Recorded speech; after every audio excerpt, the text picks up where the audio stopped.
And well, India Today spoke exclusively to NDRF DIG Mohsen Shahedi over the preparations in place for Cyclone Ditwa. Let's listen in to what he said. Cyclone Ditwa is in the Indian southern part at the moment and has traversed through Sri Lanka, has caused massive destruction and devastation. But NDRF teams are centered both where the impact region is in India as well as continuing on rescue operations in our neighbor country, Sri Lanka. I have with me Mohsen Shahedi ji, who is the DIG of the NDRF. Sir, what does the trajectory look like and what are your preparations according to what the IMD has predicted for the cyclone?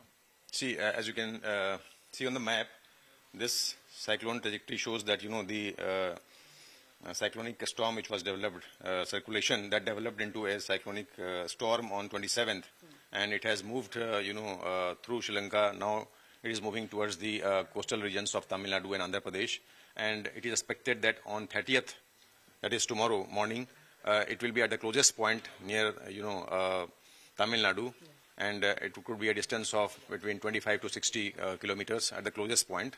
And considering this situation, the coastal regions of Tamil Nadu, they would be impacted, and that is why we have planned our deployment accordingly. And this cyclonic storm is likely to, weaken further on 1st of December into a depression.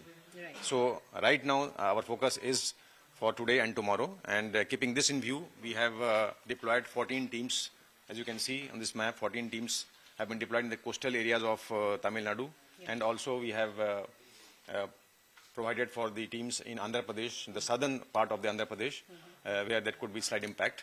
And our teams are also in reserve. 10 teams have been airlifted from Pune and Vadodara, and they are likely to reach by noon in Chennai, and further they will be, placed in the important areas.